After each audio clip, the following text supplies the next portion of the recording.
afternoon, St. Louis, Missouri, Sacramento, California, Chicago, Illinois, Las Vegas, California, Las Vegas, Nevada. Well, you just straight now. Brooklyn, New York, New Orleans, Louisiana, Houston, Texas, Indianapolis, Indiana, Topeka, Kansas, District, Mississippi, Tulsa, Oklahoma, Northern North Carolina, Columbus, Ohio, Atlanta, Georgia, Buffalo, New York, and Kansas City, Missouri, home of the Kansas City Chiefs, who will be playing this afternoon at 3:30 this afternoon. Welcome to Las Vegas, Missouri, Conference for a beautiful Saturday, January the 21st, 2023. My name is Al Foss, a little boy, a little raspy here, I think we all are. This is in the neighborhood. My name is Al Foss, your host, and along with Elder Allen Laws, whose voice is alive in the world. How you doing, Red? Fine. And how's the family?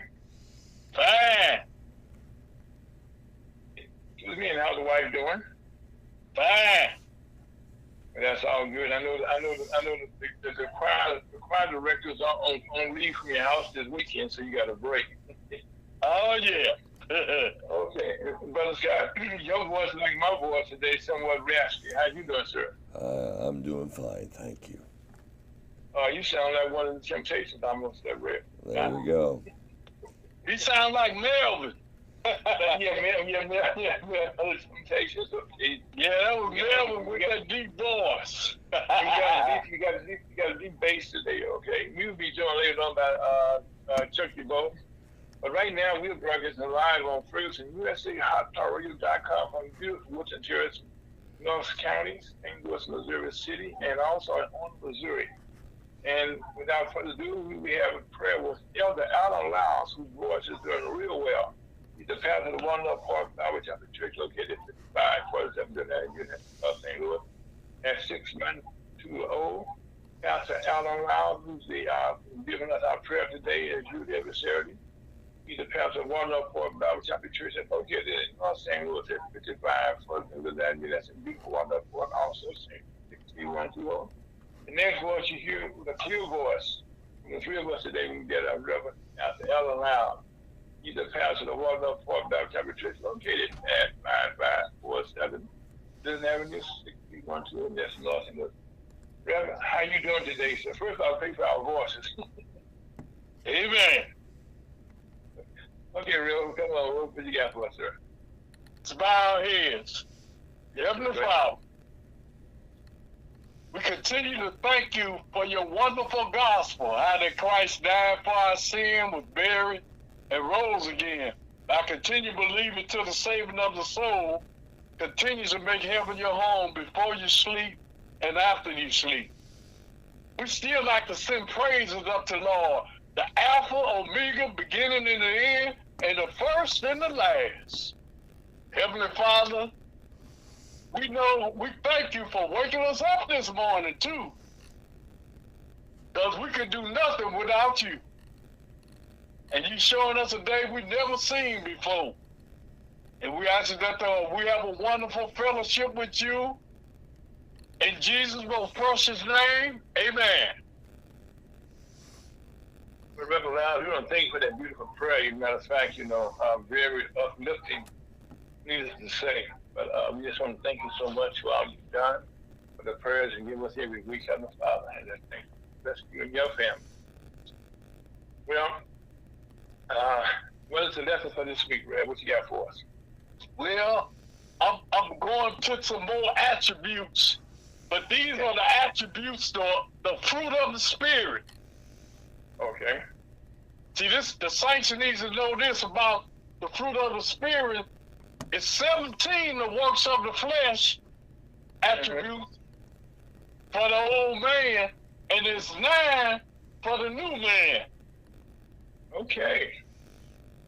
Now, it said, but the Christian character is not mere moral or legal correctness, but the possession and manifestation of 9 graces: love, joy, peace, character as an inward state.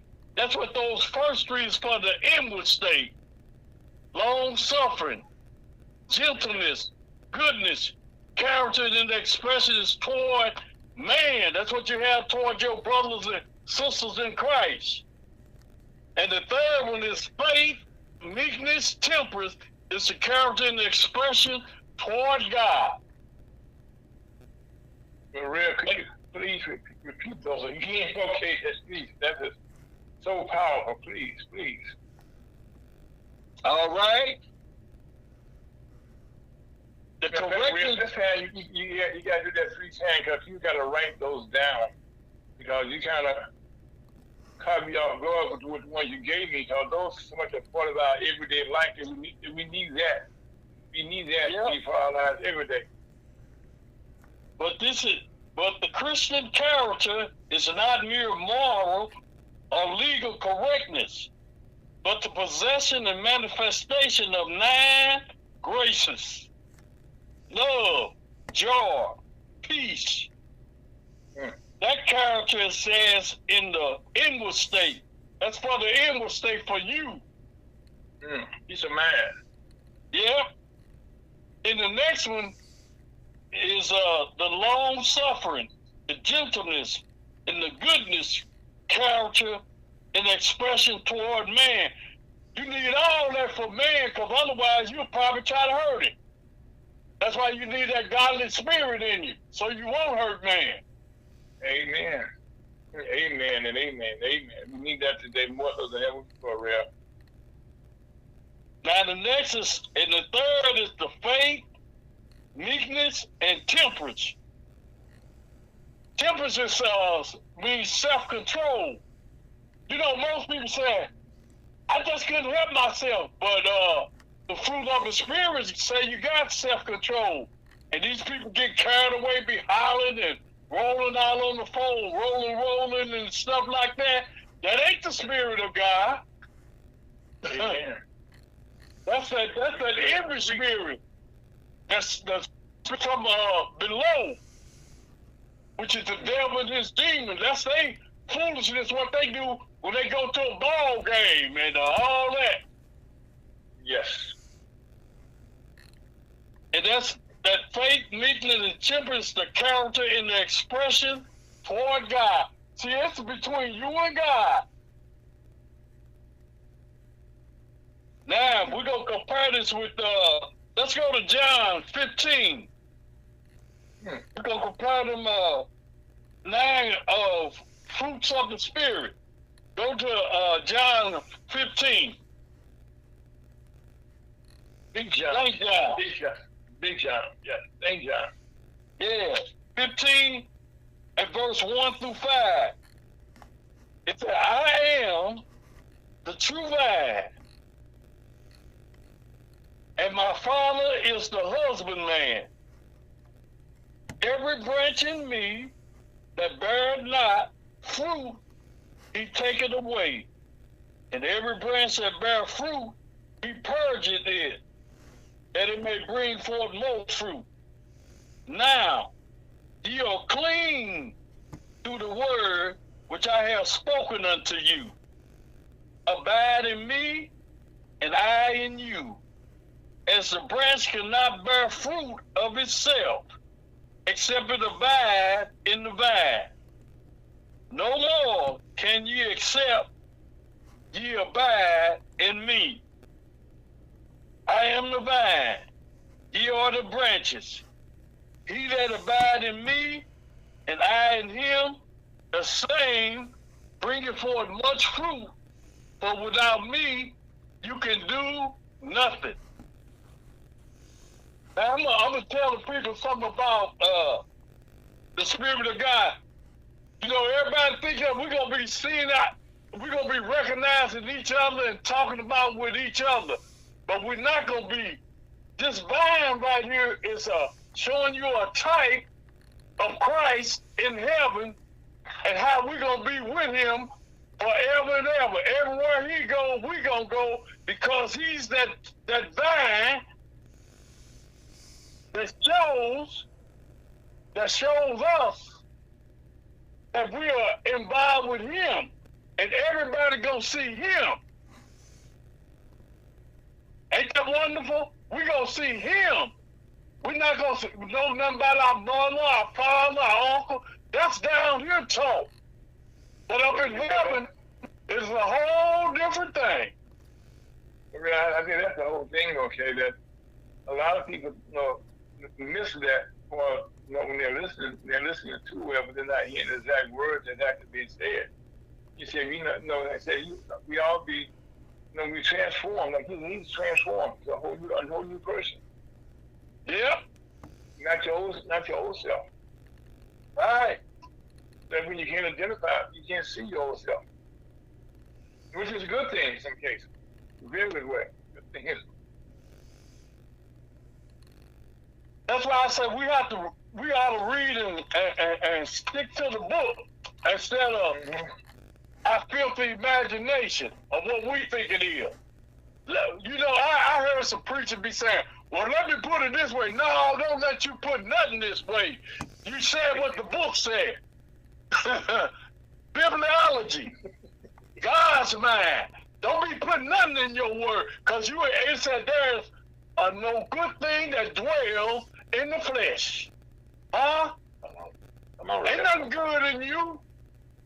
You either the preacher, if you're preaching, still ain't no good in you. God said that. So y'all better stop that mess and carrying on like that and do the Bible, Bibliology. Yes. Now, here's a part that bring that all into more is look at Galatians 2 and verse 20.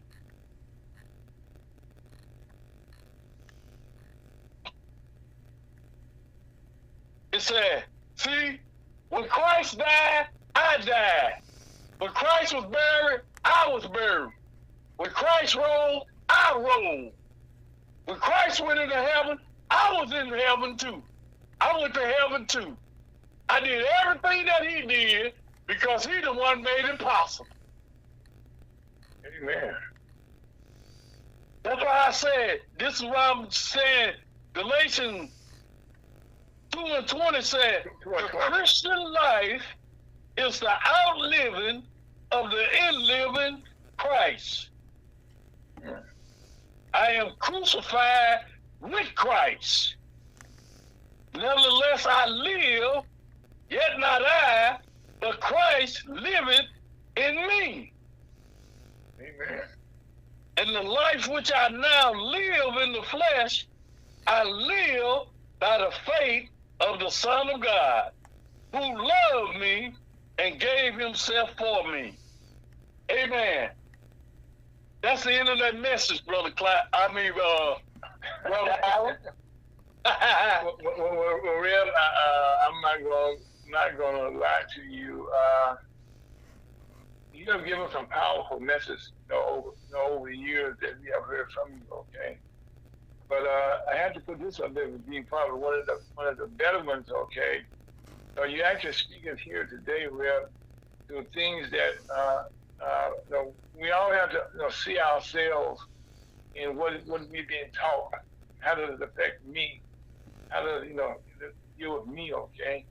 Now, you kind of connected all the dots, from last week to this week, and to the things, okay, that matters most with people, like how you get along with people, and how your inner self connects the outer self. Then how you gonna transcend. And I think what you just did in Galatians 2:20 actually brought them all together, just in a nice knot, so to speak, in a nice package. And that was powerful, there. Amen. That was very, very powerful. I know Scott, his voice was good today. He'd be saying, "Amen" with me today. Amen. Amen. Amen. Yeah, okay, because really, that's the thing that we do in our everyday lives, And I think right now, that people should understand that none of us, we are his creations. And I think right now, what you just did today, I know there are 10 commandments, but I think here you kind of broke them down here in the 9 different areas that that we deal with every day, that we can comprehend, that we can relate to, for lack of better description. Amen.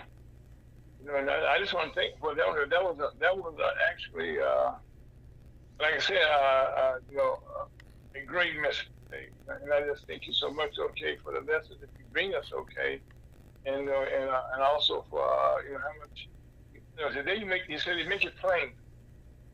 You know what the Bible says, make it plain. Yes, sir. A baby can understand it. A baby can understand this, And the baby don't even know how to talk or read. No. Well, really, what babies do, okay, and people don't understand this. You can tell your child what to do, what does, and you can put it in writing to them, okay. But the thing that's gonna matter to him the most, okay, he really watch what you're doing. Amen. He's gonna try to do what Daddy did or what Mama did. Sure is.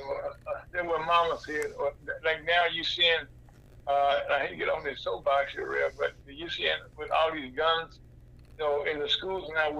This past couple of weeks, you got young kids in grade school, shooting their teachers, bringing guns to school.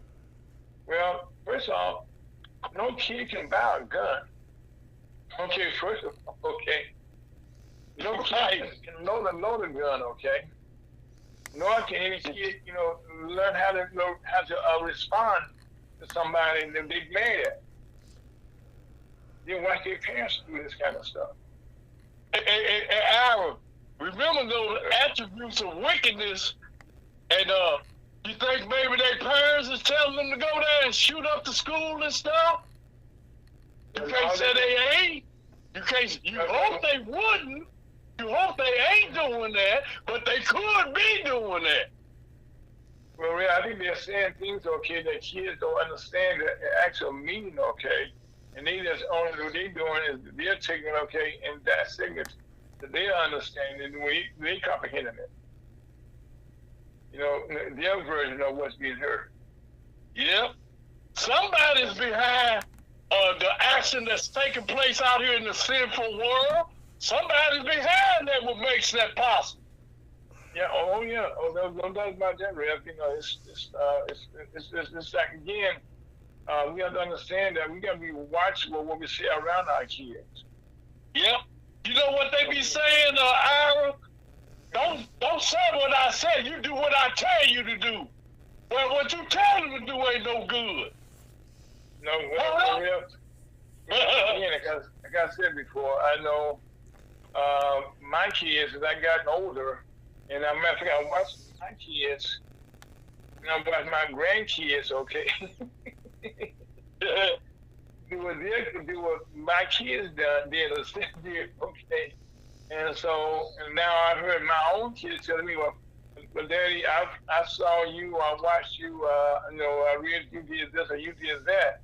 And they are following in my steps. And thank God, okay, I did a lot of things right. One of which was reading the Bible, okay, and keeping it in the church, okay. But I'm saying, your kids are going to watch what you do so carefully. I mean, and you always say, my kids are just like me. Well, you want to be just like you. Watch what you're teaching them. Amen. What could you stand in front of them? If nothing else takes place today, I'll that's a message today that comes out of this, okay, teach your kids, okay, the way to go. You see what they say in the Bible? Teach them up, it said, train up a child in the way he must go, and then he would not depart.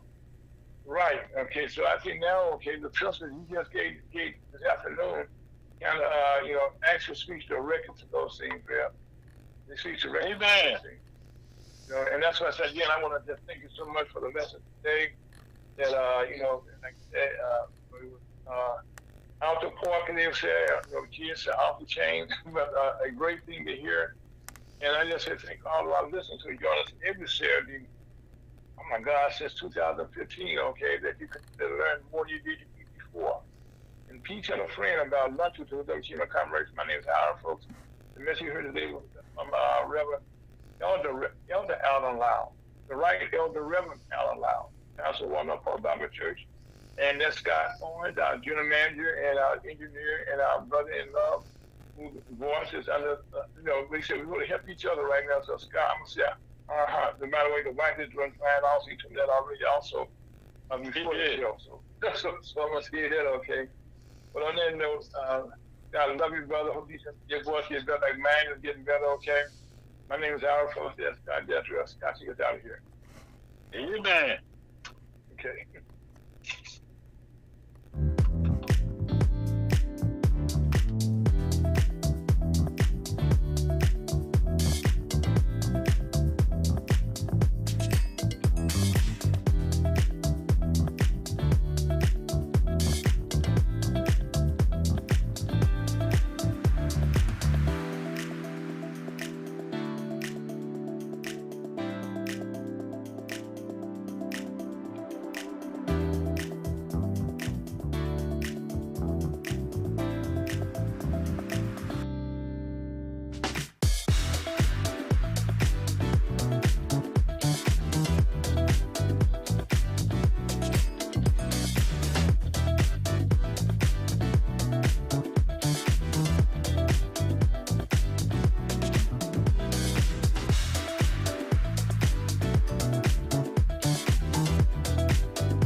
Good afternoon, St. Louis, Missouri, and around the world. We listen to lunch with some Zimbabwe comments for a beautiful, beautiful Saturday in the city of St. Louis and around the world. Matter of fact, one of the things that we cannot overlook is our weather that we're having.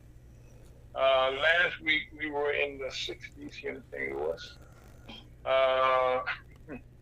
Today we are starting in the 20s, like in the 30s, going to 40s. And before the next week is out, we will be having snow. But again, it is winter.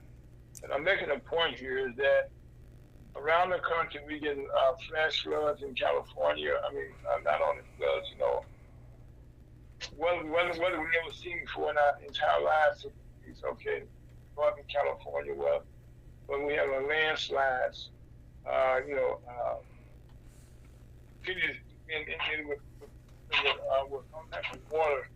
And then the other part of the state is still having a drought. And then also like in New York this time of year, there in Washington, D.C., they're going, at this point, they're saying they're going into over 300 days without any snow.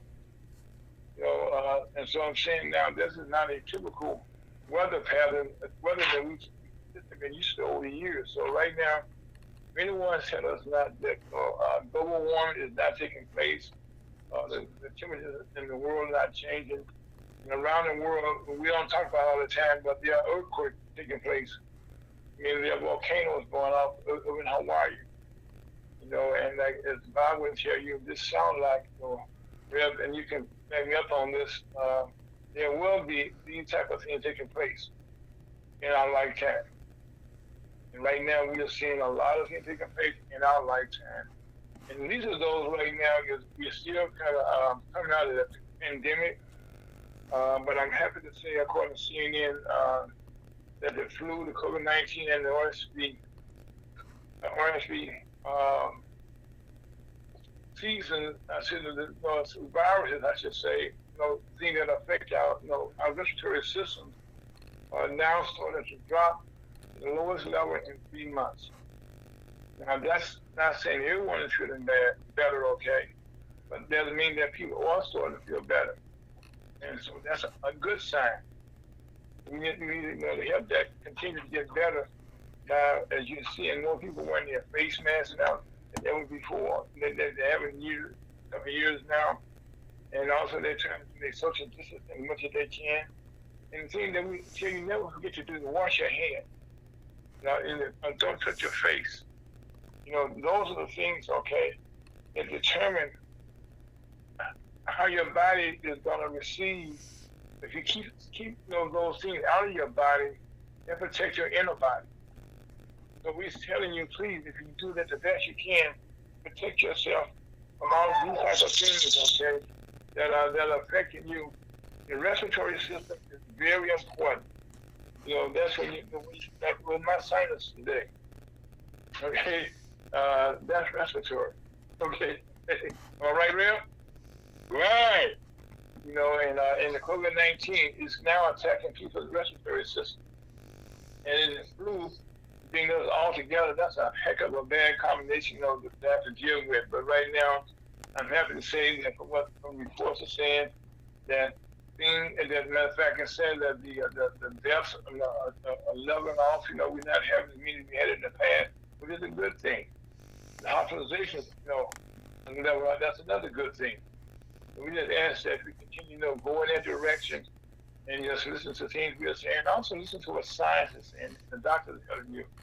My doctor told me a couple years ago, the face mask is not going to go away no time soon. And then that you come to see me, so last week, you had to pay your face mask. I said, yes, ma'am. But anyway, again, this is a lot of stuff. Matter of fact, one thing I'd like to tell you without the script schedule today, one of the things that we are dealing with here, and most of it was before, people familiar with 911 means. They got 411 and they got 211. But the number 988 is a number that we all should share with all of our friends, our children at an early age. 988 is a suicide hotline. Of more than ever before, you have more people who are being depressed now. I mean, young people are being depressed. And all things are not being addressed in our lives. Just as we on the air right now speaking, there's a hospital in Florida that's on lockdown. Because there's a shooting going on. And these are things that take place, okay? Because after a certain while, people get stressed out, taking care of your loved one. Seeing them, not come around in a timely manner we would like for them to do. And if you continue going to your doctors, all reports are always good. And people get depressed. You go to your doctors and they ask you, are you depressed? Are you okay? Are you sleeping?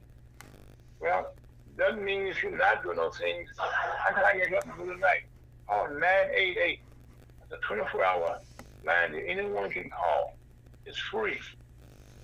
And, share with your kids. We talked a few minutes ago about sharing stuff with your kids. Share that number with them also, like you did with 911.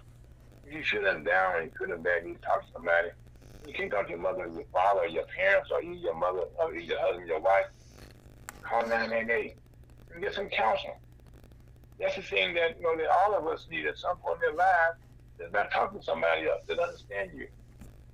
So I thought I had put it in there also, and also this has been a very interesting week for the news.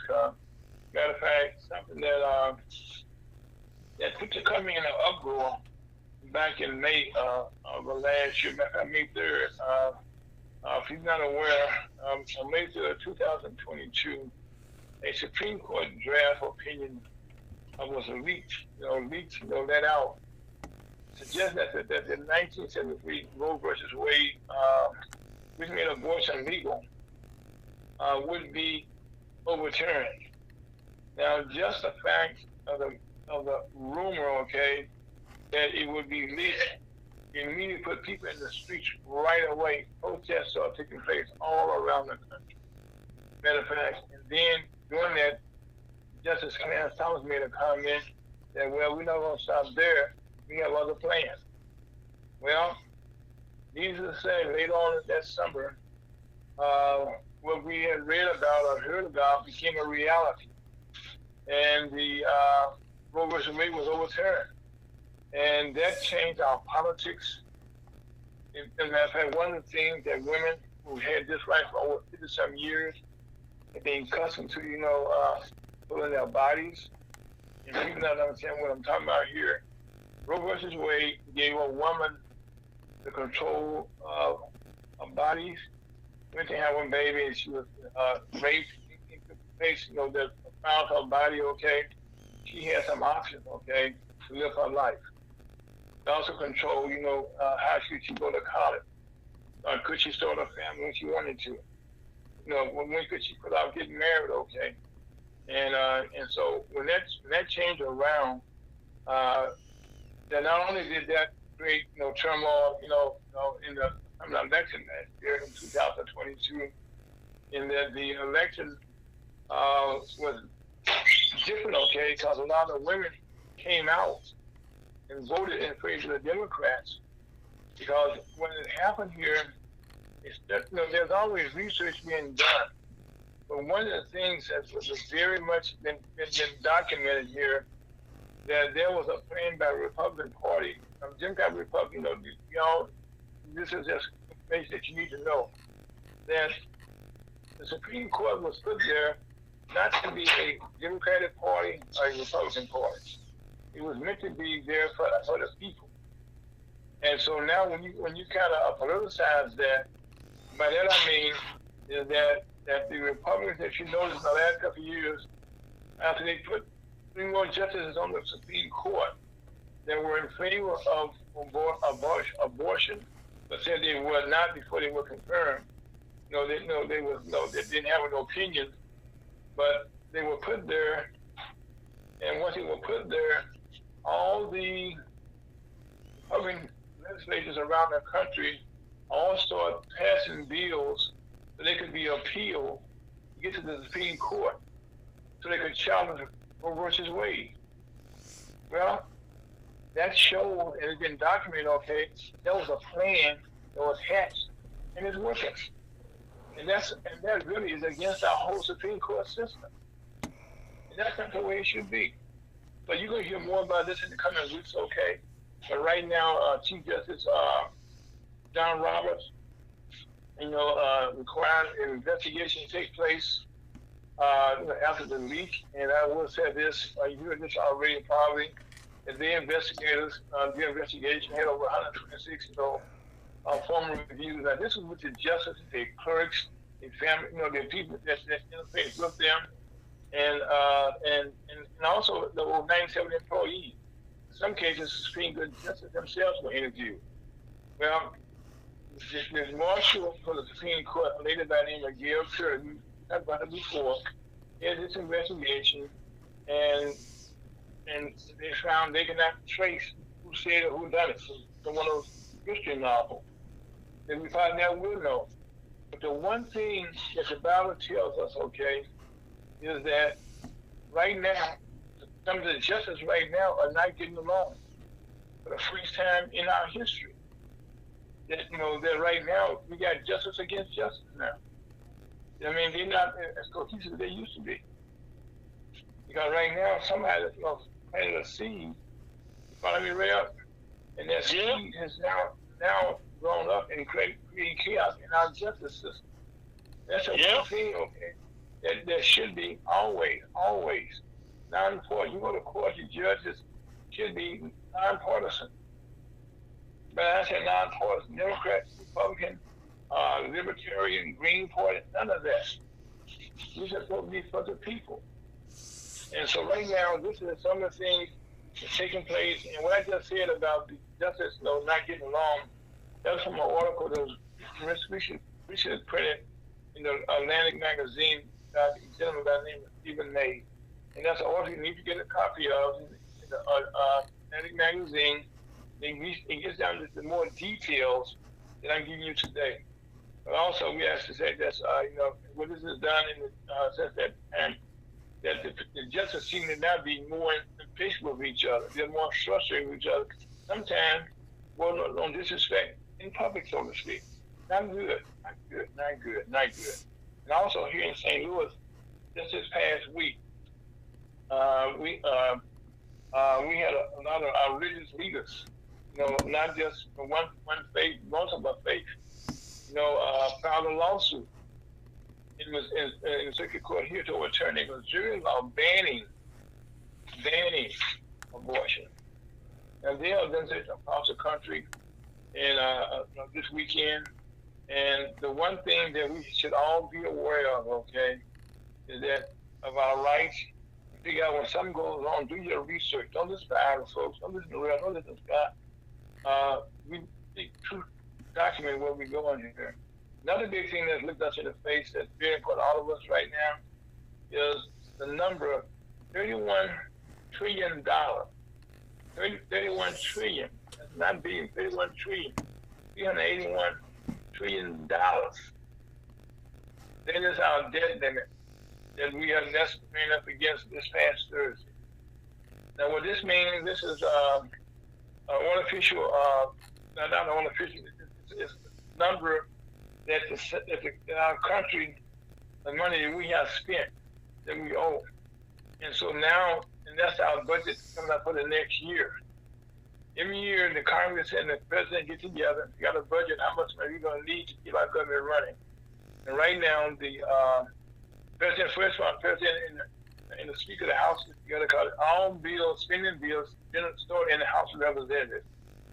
And right now, when we all seen the House of Representatives coming in chaos right now.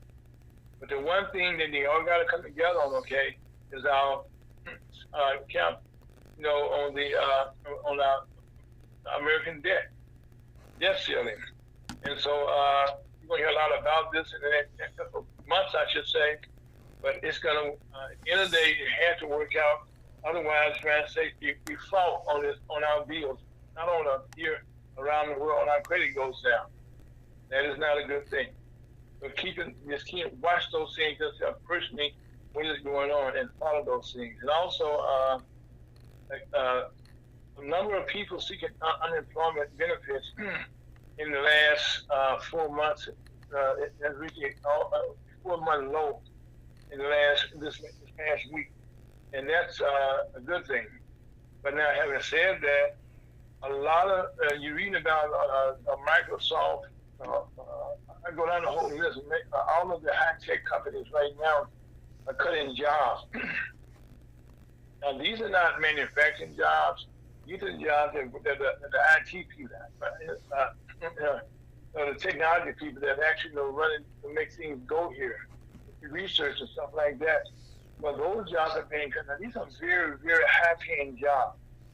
Now, I don't know if you're aware of that. If you've been on unemployment before, it does not pay what these jobs pay.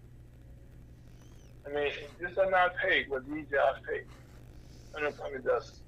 So that's not going to be a good thing. And not only just Twitter, you read about that, but also Google, Meta. I mean, I just got on a whole list of them. At some point, they all they cut jobs. And this is going to affect all of us at the end of the day here. Again, we were on a good road. You heard about the housing bubble that popped some years ago. Then we heard about the boom, before there was other booms and things that hit our country. But right now, this is going to be a massive hit to our country. And also, as our population continues to grow, matter of fact, just this past week, the oldest lady in the world just passed away. In fact, this is according to Guinness Book of Records. And she was 17, 19 years old. Get that right here. She was 100 and what? 100. I didn't put her age down here, but she passed away. She would have lived to be. Oh my God! I looked it up for me, okay? But she was in France, and she was in southern France. Just passed away. And another thing here also, that's taking place here is when we talk about trust, and people not believing in people, a large hit is about to take place in our industry of telecommunication. Fox News right now, people not aware, there's a $1.6 billion lawsuit, defamation suit. That's when you talk about somebody and people catch you lying about themselves, they sue you.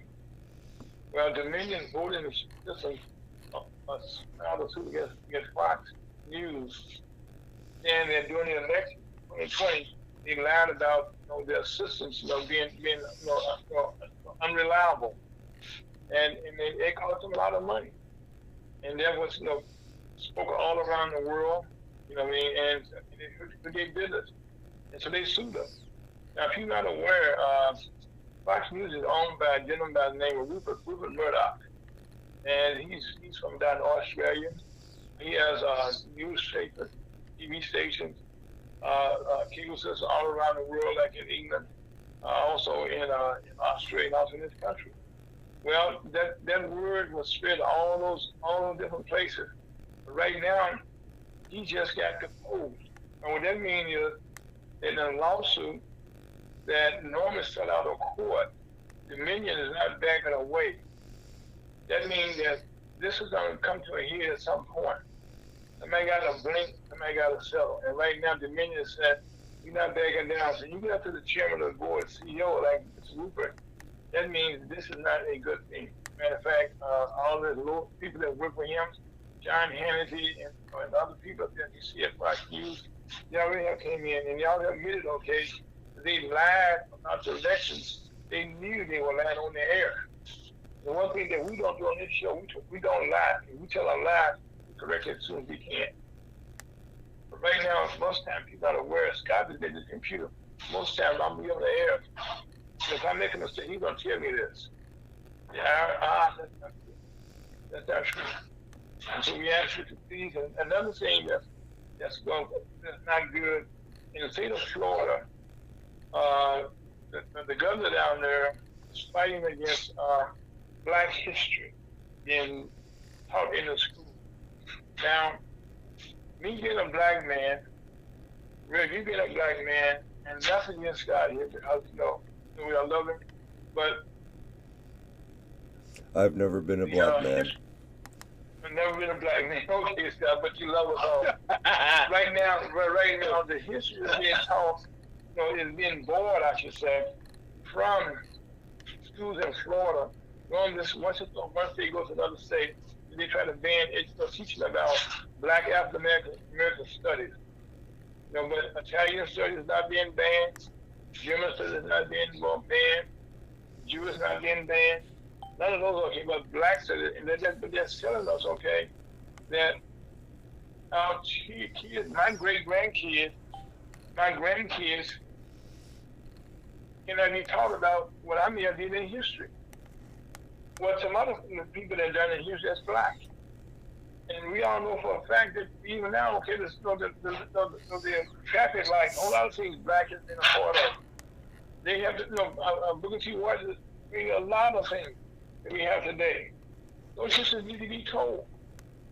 If we don't tell our history, we're doomed to repeat it. That's what the Bible tells us.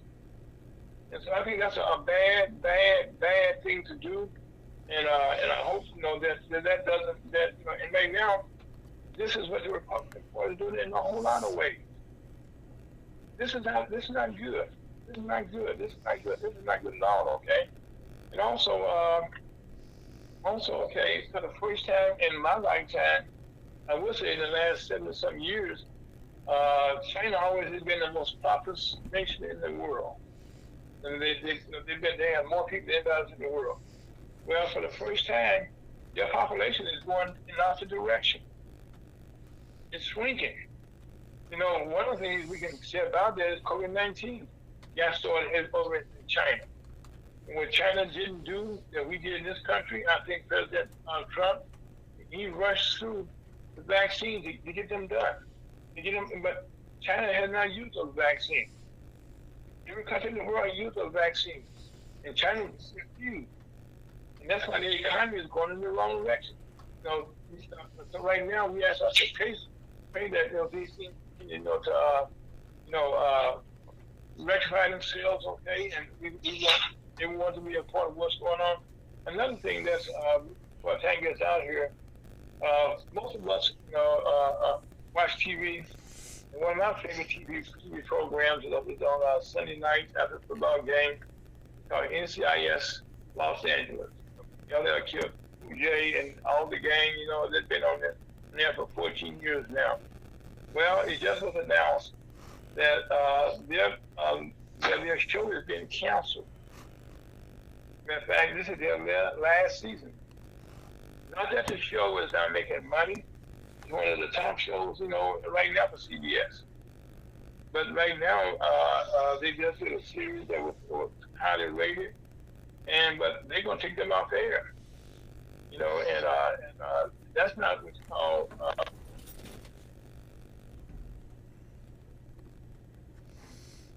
The thing, because you look at NCIS, that whole series, they got to watch Hawaii now, all around the country. And even when in New Orleans was doing very well, they canceled that. But there's a reason for that, which I'm not aware of. But that's what's going on. But that's how the media works, okay? Because it's making money, okay, people. They're going to cancel it. We know how that takes place. And the one thing that I have to talk about before we get off here is this weekend, the football season is getting into the playoffs for real. And matter of fact, this afternoon at 3:30, the Chiefs will be playing in Super Bowl, getting ready to go to the Super Bowl. We hope. We know they will. Positive. But when you get to the Super Bowl, keep in mind, every commercial you watch there that are 30 seconds long costs $7 million to be on that here. $7 million for a 30 second spot. Keep that in mind and watch that. And also here in St. Louis County, St. Louis City, carjacking and murders continue to increase into those crimes. Not just, among adults, but also amongst our kids. And on that note, we have the bring back 2023, Cheyenne Hubbard. How you doing, Cheyenne? I'm doing fine. How are you? Life is good. How you doing? Happy New Year's to you. Oh, Happy New Year's to you. Everything's fine over here. We're all in Kansas City getting ready for the Chiefs game. Yeah, really, that's but people not aware, okay, if you live in Kansas City, there's been a controversy there. The controversy in Chiefs, yeah. Well, they're talking about the halftime show there. One of the things that in the Midwest, we kind of country, Western and all that kind of stuff. But the halftime show going to be a little different this Saturday. What about that, Cheyenne? Yes, the halftime show, I believe, is going to be performed by Little John, right? Oh, Little John. And what was crazy, you had some of these Chief fans try to protest Lil Jon performing. They even made a petition for it. Why is that? You know what? They wanted to have, some of them said, we can play country music. Last time they played country music, they lost. Mm-hmm. And go ahead. I just think that's just ignorant that they even try to protest that. Like, don't watch the game. Don't listen. Okay, Shannon, first tell me who is Little John. Little John is a rapper. He was popular in the early 2000s. Mm-hmm. He hasn't done But what happened is, Cheyenne, he's a rapper, okay, that most of the Chief players, okay, have listened to over the years. Absolutely. I think a lot of them players definitely know who Lil Jon is, and he has music that hypes people up and makes them excited. Mm-hmm. Perfect for a football game. Yeah, you want to be uplifted, excited. Yeah. Well, I'm not gonna ask you who's gonna win the game. I know you already know.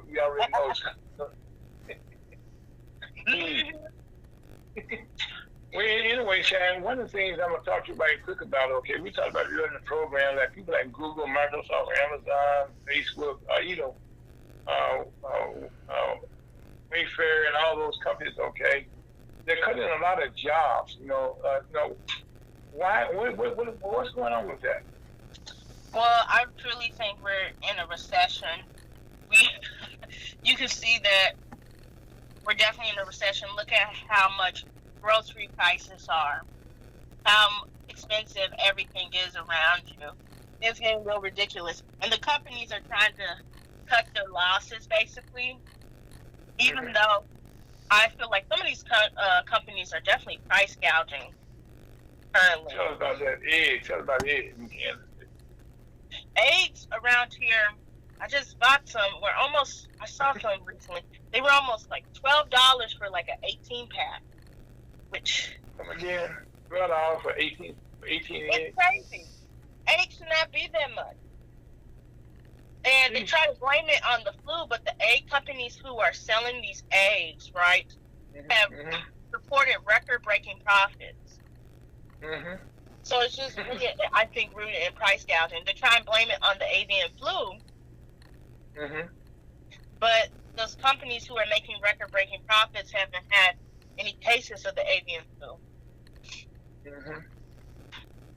But see, Shannon, that's the thing nowadays.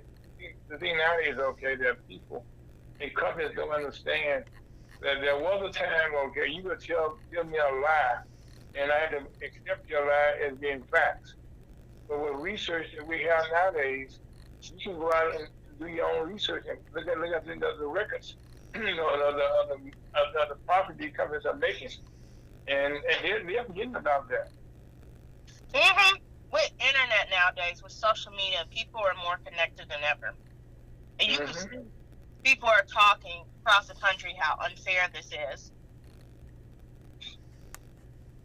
And also, Shannon, this past year, okay, something you said, something you've been talking about for years on this program, and I know this is something we hadn't talked about before the show, but over the years, okay, I listened to you talk about your high school days, your grade school days, how when you went to school, that most parents were not aware, your parents weren't aware, I know I talked to them personally, that what you went through every day, using grade school and high school, the drills that you went through, going through metal detector, preparing for shooters and stuff like that. Tell us a little bit about how that is now affecting the kids. Talking about how we have more school shooters now, where we have people in grade school bringing guns to school and shooting teachers and stuff. Yeah, Tell us about that. What's crazy is that I think what's happening is that a lot of it is untreated mental illness and kids not getting checked for certain stuff. But also, just in society, how easy it is for like some of these kids to get a gun because their parents didn't lock up their guns properly. Like, you have example for that 6-year-old who shot up his teacher. He got the gun from his mother, who she bought it legally, right, but it wasn't locked up. How does a 6-year-old get a gun? That's ridiculous. And I think a lot of what's going to happen is that some of these parents need to get charged along with their kids. Okay, now, Shannon, let me stop you right there, okay? And I'm going to use you as an example, if you don't mind, okay? One of the reasons that we have Shannon on this show started years ago, we wanted to hear what the young people are thinking, okay? He was, I call a Zoomer in that generation, okay? That's future leaders and stuff, and he talked about it in the past, with our country commission, okay? Now, in your house, okay, your family have their own show called Earth American Outdoors, which shows you how to hunt. You go hunt all type of animals and birds and all that kind of stuff. So you have guns in your house, but do you see, how did your family store their guns? Let's talk about that first. I don't even know how they store it because I never seen them. It's put away. But personally, I have no clue where it's at. I can tell you that much. Okay, well, that's a good thing. And that's how it should be. Like, kids should not know. Growing up, I didn't know what was going on. Kids should not know where the guns are in the house. It should be in a safe space, right? And I can tell you for a fact, it's getting real ridiculous out here. Since I was a little girl, I remember going through school shooting drills. I got like every couple of months we would go through it. Be like, we had to go sit in a corner and be like, and they would say, lights locked out of sight, lights locked out of sight. And so that's how you know. Say it again. Yeah, lights locked out of sight. And so typically, This is in grade school. I think that that's from when I went to middle school.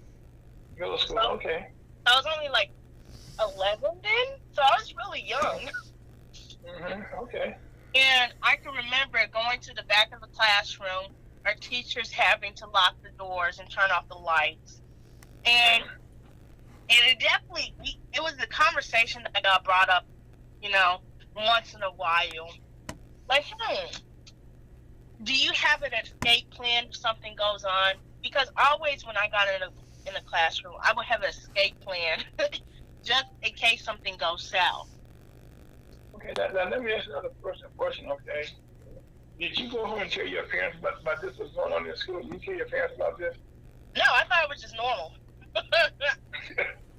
Because it was just so common. We did this quite often. Like, it was just like a tornado drill.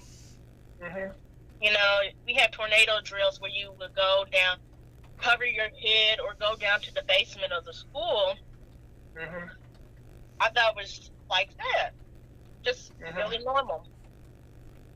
And the reason I asked you that question, okay, that I talked to your parents, okay, and they were shocked, okay, to know that what you and I already talked about, that they were not aware, okay? So I'm saying that to say to people that listen to this program, talk to your kids, okay? Like we just talk about, what's taking place, kids have fear, and they're going to try to protect themselves. And you've been taught that. They've been taught that. So, come on. So, I mean, that's something that we got to understand, that this is some serious stuff, people. Yeah, absolutely.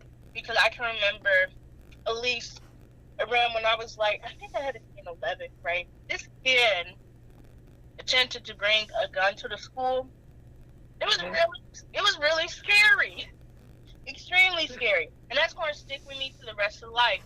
And all the people in my little high school, that's going to stick with them. And that's like 1,000 students traumatized by this one incident. Wow. And it was a really big thing. I got to school and there was I think it was 20 cops there. And I was like, whoa, what's going on? And they said, someone posted on their social media a gun pic. It was next to a fast food box. I was like, oh, this is crazy.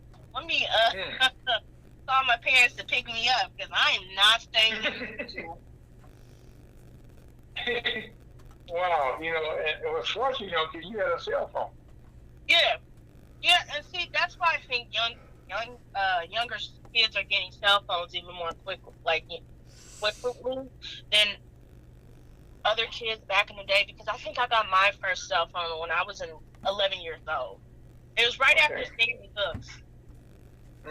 Oh my God, yes. And I think that's what really made kids grow up, because we all fully expected something to happen, something to change after Sandy Hooks, but nothing changed. That was 10 years ago. Well, let me say one thing, okay? One thing has changed, okay? There was a gentleman, okay, that got profited off of that, guy, Mr. Jones, okay, on social media. He did a radio show, social program, talk shows, saying that Sandy Hook did not take place. It was a figment of people's imagination. Yeah, I heard of him. Yeah, and when most recently, okay, he went to court, and now he's paying almost $1 billion because the judges enrolled, and he's still in court paying money, okay, for the other cases coming up. That he's paying for his claim. Go ahead. Yeah, because I can remember him lying and saying those kids weren't killed.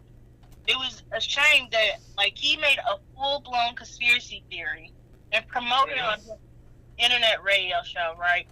And he was spreading this theory and hurting, those parents whose kids got killed. They had to hear that over and over, and people were calling him liars. It was just a disgusting thing that this man has done. And I think it's good that he has to pay money. It just shows, it just shows that you can't spread misinformation like that, because it's damaging. Well, I don't know if you're aware, okay. Earlier on, we talked about Rupert Murdoch. I know you been a communicator. Anyway, Cheyenne just graduated from college, okay, cum laude.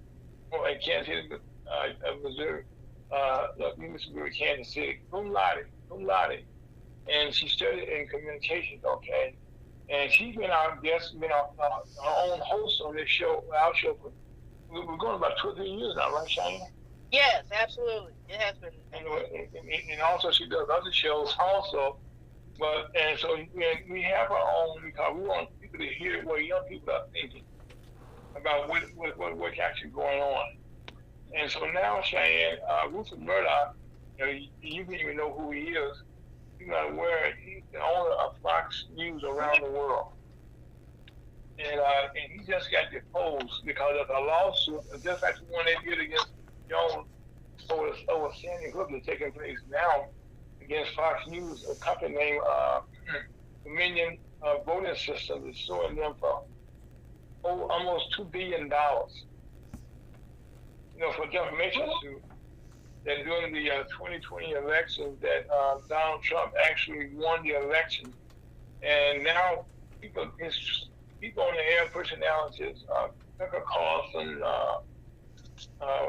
Kennedy and all those people, most of their hosts have been deposed, and all of them located to a person that said they knew they were lying on the air, and they said that Donald Trump had won.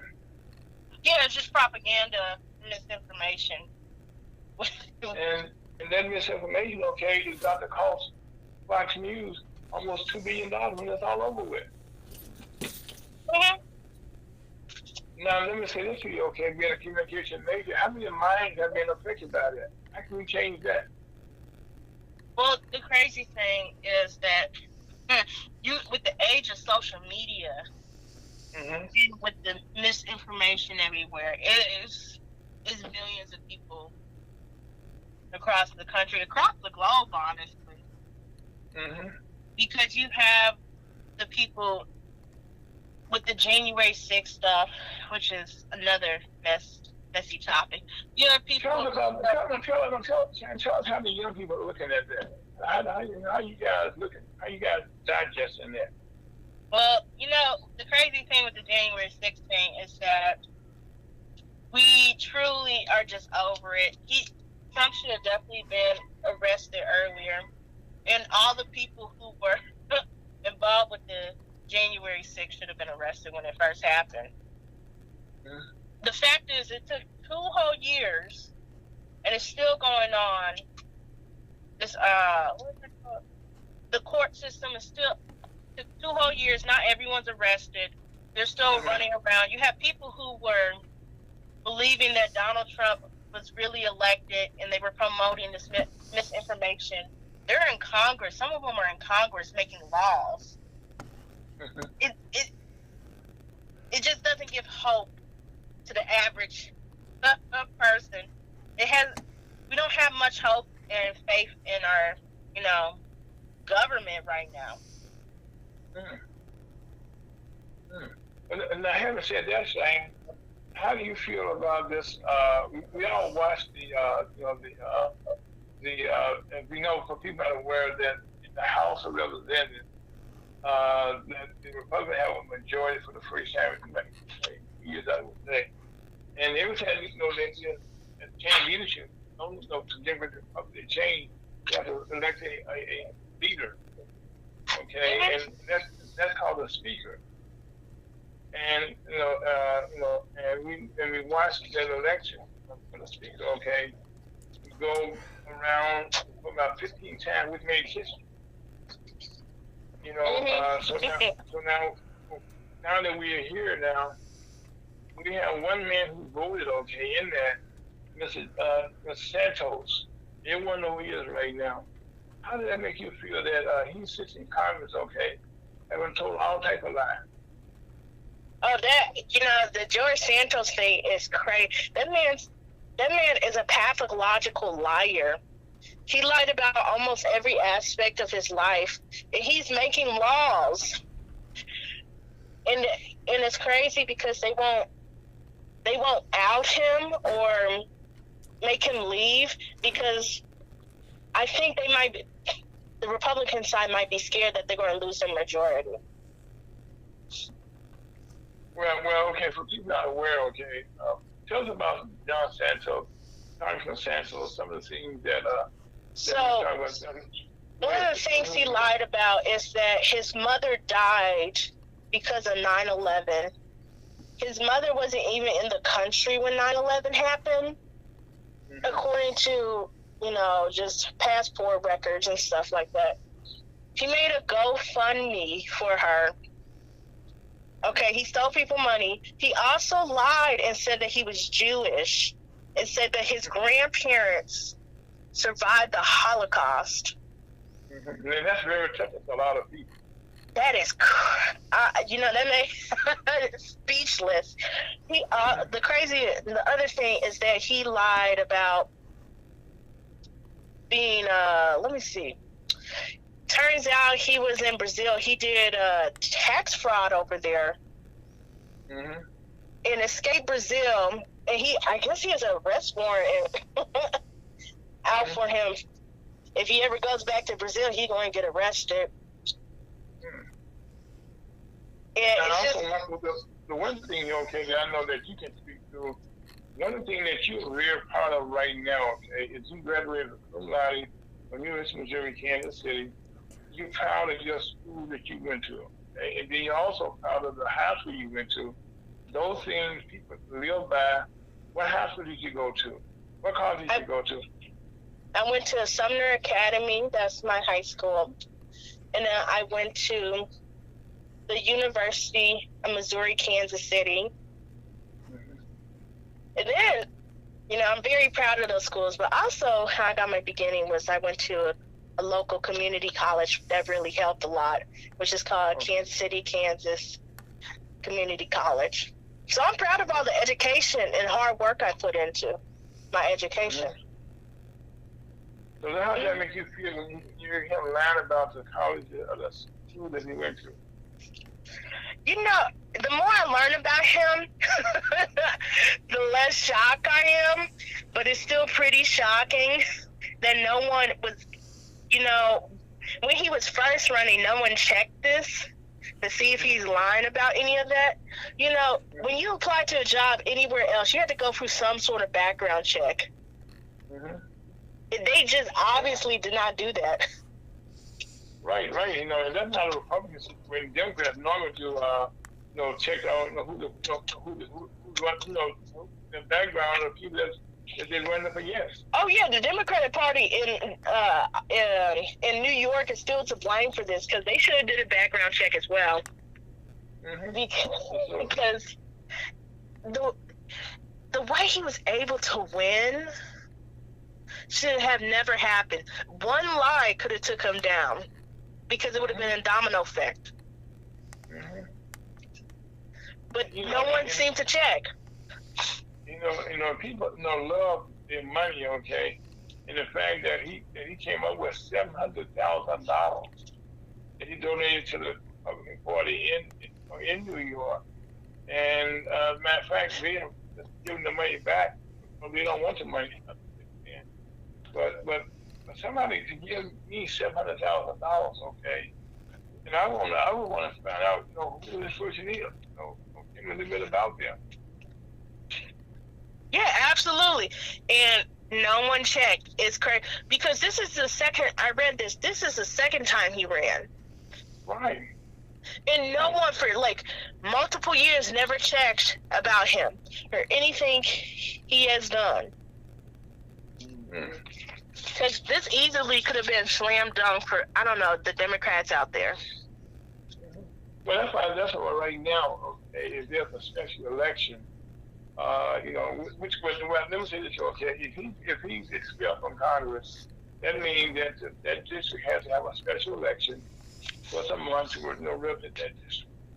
And they know, and I said that the Speaker of the House ought to understand that if he lost, in which he would lose, and we never know how elections are going to turn out, okay, but for the most part, he possibly would lose. And so that means that the Republican Party will be one vote short of being in their majority. Now, let me ask you another thing here, okay? Now, you should be a well-versed person, okay? there's a lot of talk in our country right now, and a lot of states right now are banning TikTok. So tell me a little bit how you feel about TikTok. You know what? With the banning of TikTok, they should definitely. I feel like it's just censorship, honestly, because it's an app that the young people use. Now tell me about TikTok. What TikTok is? TikTok is a video social media app, basically. It's not too different from other apps. Mm-hmm. Where, on Facebook you can watch videos, but TikTok is just based on videos and people posting their stories. Mm-hmm. But the simple fact that they're trying to, block TikTok is alarming to me, because it makes me think, what else could they block? What else type of speech will they be able to take down? And they try to say it's for security, but we can know, like, Facebook, for instance, had a lawsuit against security. Other social media, Twitter is just, not doing too good right now, and it also has been in the news recently for security issues. Okay, now you brought up Twitter. Okay, he's not aware. Okay, Elon Musk. Okay, is not a American. Yeah, he's from South Africa. Right. His family. Okay. Go ahead. And so, Elon Musk is basically the man who is over Tesla and SpaceX, which is a space company. Well, yeah, basically. But no, SpaceX. We don't talk about SpaceX, okay? But SpaceX is responsible right now for most of our flights up to the space station, possibly going to the moon, and also for satellites that they got up in the sky. I mean, that company is. We don't talk about that SpaceX a lot, but it's a very valuable company in some cases, probably more so than Tesla, in the way and the effect it has around the world. Yeah, and what does he know about running a social media company? He does not know. I'm on Twitter occasionally, and I can see over time the app is glitchy now. That it doesn't work as well. Glitchy. Glitchy is basically it's not working as well. It has some errors or certain stuff. Like if you try to make a post, sometimes it won't post. Sometimes people's accounts won't show up.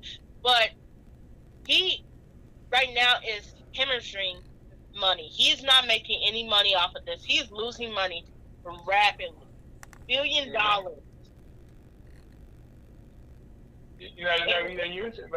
You said something earlier on that, and that what does he know about running a social media app like that? Well, if he's not aware, the company, Twitter, was actually started by a man from here in St. Louis, Mr. Dorsey. Oh, okay. Yeah, right, yeah. And when they had a headquarters in California, San Francisco, and also had a headquarters here in Louis. And he's not talking about it in the news that much, okay? But I raised Mr. Dorsey for a reason, okay? Now, if you're a man that was raised in St. Louis, okay? A man that was raised in South Africa, okay? Your whole introduction to life is different. Yeah. You know what I'm saying? You know what I mean? Your whole approach to life is different. Oh, absolutely, absolutely. Because he was born, Elon Musk, I believe, was born in South Africa during, apartheid. Mm-hmm. And for those who do not know, Elon Musk is white. Mm-hmm. Which makes me think, like, how did his family get their money originally? In South Africa, it's diamond mine. Yeah, his family were definitely, like, original. I don't know. They weren't there originally. They weren't from there originally. Mm-hmm. Okay. And his father owns an emerald mine. So I guess that's where he got his money from, is that his father owned this emerald mine that black labor. Mm-hmm. So his mindset is probably, I don't know, not the best. Mm-hmm.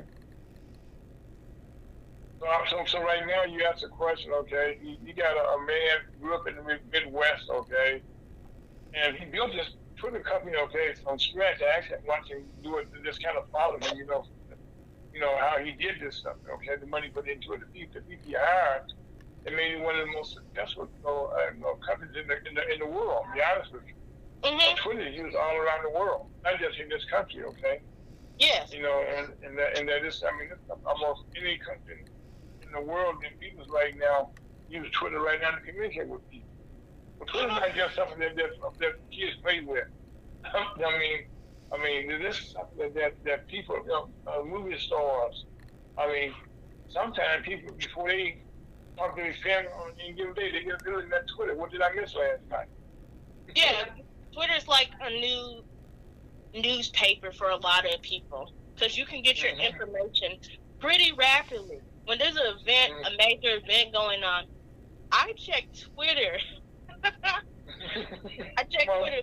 Oh, let me see what's happening. Whenever there's a game going on, I want to see what other people are like. Let's say, for example, today when the Chiefs game happened, I'm going to see what Twitter's saying and what my fellow people who follow the Chiefs are saying, because I'm curious. Okay. So it's a gathering place. Yeah, it's a gathering. Okay. And so now, having said that, would you be safe to say, as I put you on the spot here, okay? Hope you don't mind this, okay? But really, this is something that's in people's mind, for lack of a better description. Agree? What did you say? This is something in a person's mind, okay? Twitter is actually in your mind, something you think about. Yeah. Into your psyche, so. Yes, absolutely. Because, you know what? It is a great news source if you know what you're looking for. Some people can fall down the wrong space. Mm-hmm. But if you try to keep it neutral or look at different sources, it can be a powerful, extremely powerful resource. Now, the thing, Shan, I have to admit this just on my mind, okay, is I'm watching all of the people that he's fired, okay, in the job that they had, okay, the one they said that used to kind of make sure that the right content was being put on the air. Those people that just fired from the company. The people that guarded, what kids was what advertisers was spending, all that kind of stuff. But all those people have been fired from Twitter now. So right now the shields, okay, of the safeguard, I would say, like better shit, okay, to me, see that been stripped away. What are your thoughts on that? Oh, can you repeat that? I'm so sorry. Can you repeat that? So let me put it this way. It seems as though there's Elon Musk took over Twitter. That the people that he's fired, let go, laid off, quit, were the ones, okay, that actually was running Twitter, made it what it was today, in terms of protecting, oh yeah, definitely. I think Twitter definitely has a security risk. Yeah, security risk, and all those people see him. Yeah, because he fired almost all the staff, and most of the staff that he didn't fire quit, and the ones who are still there are the ones kind of forced to be there because they're on a visa, so they can't leave. Oh, okay, yeah. And see, what's crazy about this is that Twitter definitely has a security risk. I'm amazed it's still up, but it's if you fire those many people. They were probably someone was doing something that was important, and the next person won't know what to do with it. They're looking at someone else's work and I'm just guessing what they did. And, you know, I don't think we should, limit the speech on there. But recently, ever since Elon Musk came back, like took over Twitter and bought it, because I think he was forced to buy it after a lawsuit. After he's forced to buy it, I think I read that 500 times, like 500%. Let me make sure I'm saying this right before I misspoke. Elon Musk Twitter. I can remember you could see so many slurs on that website. It was ridiculous. Because they said the use of the N-word on Twitter jumped by 500% after Elon Musk takes over. And Crows test the limit on free speech to like 500%. That like slurs were just getting said on their site. Like that's right. Like now, the people we're talking about now, people who now go there and kind of. There's so much hate in the world right now, and it's being spread. Like nothing. The propaganda right now is almost going on Twitter right now. Let me say something.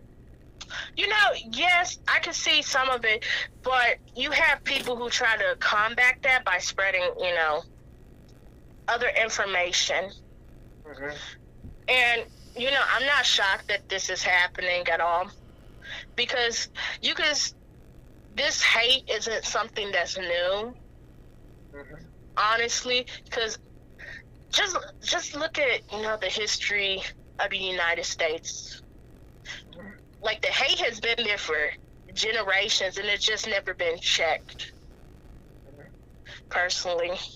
Okay, well, now, thank you to that, okay. What are your thoughts, about in Florida, that what the governor is doing down there? And what happens, he's not aware, he's changing, making rules, okay, that Black history cannot be taught in, they call it critical race theory, other than guys, but now Black studies cannot be, American studies cannot be taught. Jewish can be taught, Italian, all of the other history can be told. And I guess how do you feel, okay, knowing that the history that you know about Black people, okay, especially what took place in Tulsa, with the family came from, you can tell that story. What do you thoughts about that? Well, him banning that is just rooted in racism, period, point blank. And the fact is, they don't want the younger generation to learn history. They want to dumb down the younger generation, I feel like. With them changing the textbooks, with them attempting not to teach history, these people are ashamed of their own, their history, I feel like. Because it's going to look negative to, America. But that's what happened. You can't ignore what took place in the past. Like, it's shameful, but to move forward, you have to talk about it. Like, in Florida, they had something similar to the Tulsa race massacre, and it's called Rosewood, I think. Yes, it was. Yes, and if they're not teaching that, real well talked about. Yeah, if they're not teaching that, they moves about it, okay, and it's talking about, but right now, what the governor's doing now, he's saying, don't tell that story no more. Yeah, and it's just, I think, disrespectful and hateful and harmful. It's extremely harmful, because the next generation, it's just, this leaves a bad taste in my mouth. Let me help you out, okay? To me personally, okay, when I'm getting here, okay, if you have to be a student, okay, there was a school in the state of Florida, and you went to a state university, okay? So they taught all type of history, but not as much as they can about Black history, okay? They probably could talk more. But now, having said it, okay, you know, if you're going to school in Florida and went to another university someplace else, you'd be having, you know, they talking about the road rule or stuff like that. And they say this was in your state. You yeah, what are you talking about? Yeah. And it's just going to the students in Florida. That's not fair to them. No, it's not at all, because when the last time the students go? Because I think they said, from what I can read, they're able to teach, like, it's a Japanese language, and it's an advanced placement class. So these are students who willingly want to go out and learn this stuff. They apply to go to these advanced placement classes. So they have Japanese placement language and culture. You have the Chinese language and culture, and European language and culture, basically. And but no black. They're not trying to teach African American history, which is just plainly American history. Thank you. You can't just erase. How can you separate Black American history, okay, Black American history, from our country? And we were, you know, here, you know, the Native American Indian was here before anybody else. Because, you know, and they tell us stories. We already know that.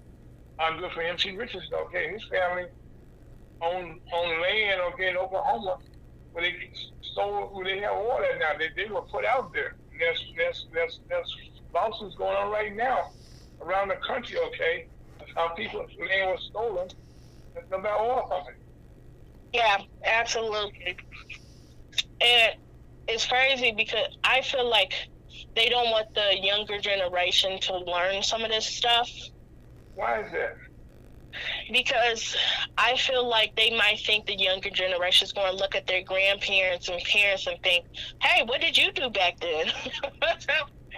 Okay. And I have seen this happen personally with my own eyes. Okay. I had this one friend, he went to, I guess, he might have been homeschooled or private school. He didn't know anything really past the civil rights movement, and he thought the civil rights movement ended racism, and that it was so crazy to watch this. And then he thought it was acceptable to call black people coloreds, and I was like, oh my goodness, this is really crazy. And he just did not know because no one ever taught him. He never got any history. Yeah, you just mentioned something there, okay? And this is not what generation, but the red generation, my generation, in our 70s. I remember when I was in grade school. Then we were first it was called Negroes. We were called Negroes. Then we were called colored. You know, as a matter of fact, water fountains and bus stations and restaurants, you were saying that colored section here. As a matter of fact, those sections still down in Georgia, those different signs they had then. Ooh. You know, and were still there. And then, you know, then we became colors. Then we became blacks, and then we said, right, help me out here. We became blacks. Then we became African American. Well, behind that, okay, we're still black, okay. Mm-hmm. I mean, and although our name has changed, okay, but I have not seen the name white people name change. They stay who they are. Mm-hmm. Yeah, but we're not white. Right, Scott. Come on, Scott. There you go. Yeah, no, that's the whole story. You don't tell that story, Scott. That's the whole thing about it, what I'm saying. You know what's really crazy? I could just talk from my standpoint. Even growing up, when, like, I had semi-good education, right? But they never taught, like, history in the 1960s that much, or what happened during the Civil Rights Movement. Mm-hmm. I went to a historical black high school. They really did not teach that, which is shameful. And grade school I did too. And so, the most we learned about was Martin Luther King and Rosa Parks. Mm-hmm. we didn't learn anything past that, which I think our education system needs a whole revamp because it is a hot mess. And I could tell that the rest of the country is not learning much, Black history at all. But to eliminate it is even worse. And I think that's what they're trying to do. No, Shane, I have heard you today several times here.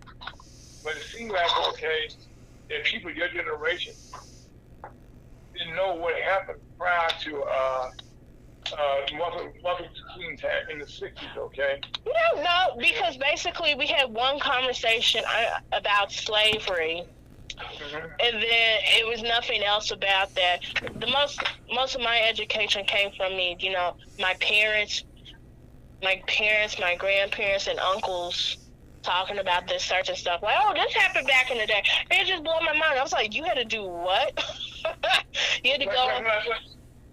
Well, in your case, Shane, you had a doctor. Your grandfather was a doctor.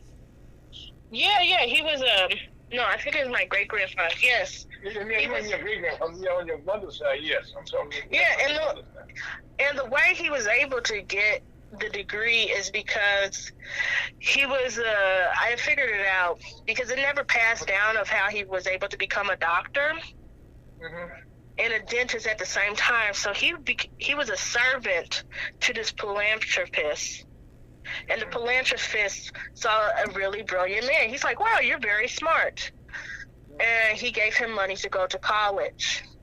Okay.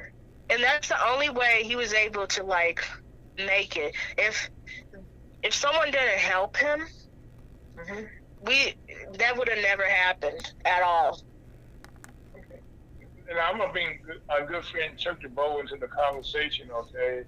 Good afternoon, Chuck. How you doing, brother? Good afternoon. And how you doing, Chuck?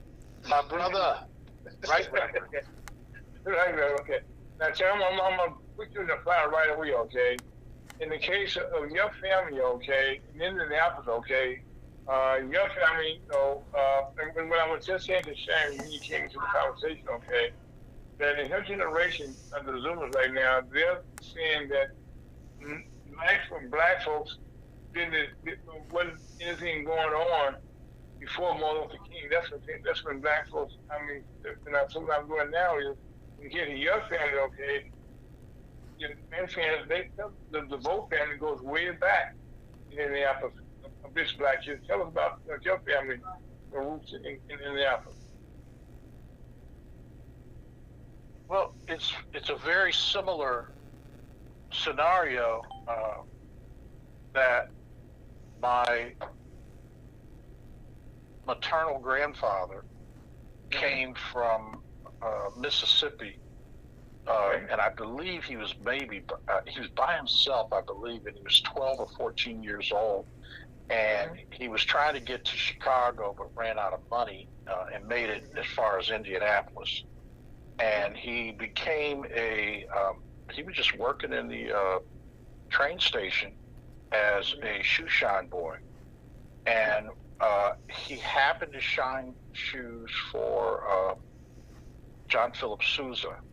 And very similar type. Who's John Philip Sousa? You know, tell us about who John Philip Sousa is. John Philip Sousa is the composer, band leader that did a lot of the marches and national music for. I believe it might have been the Marines. I'll get the facts on that. Yeah, it was Marines. And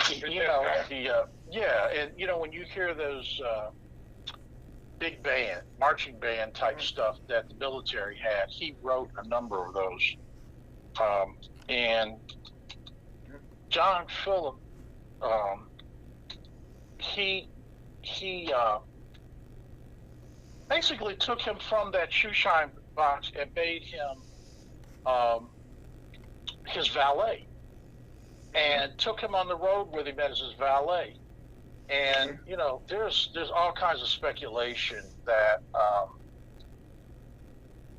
he could have been. I mean, this is the story, but my brother, in researching this story, because he was suspicious about about random act of kindness and the randomness of it.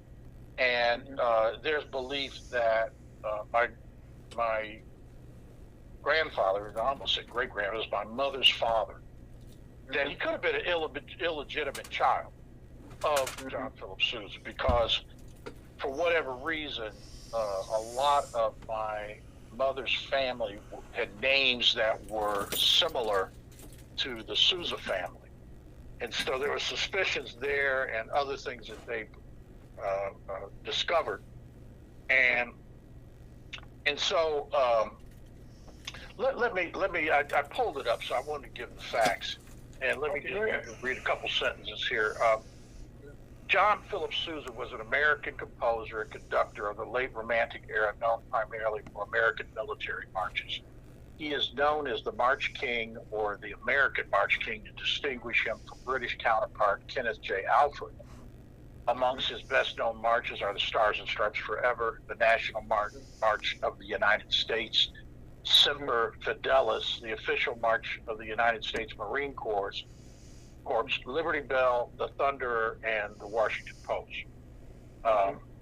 So he was a musician and a composer, and essentially, as America's military traveled the world, he was kind of, as they brought the band in, and they would have him there to really help propagandize America and the American military and its participation.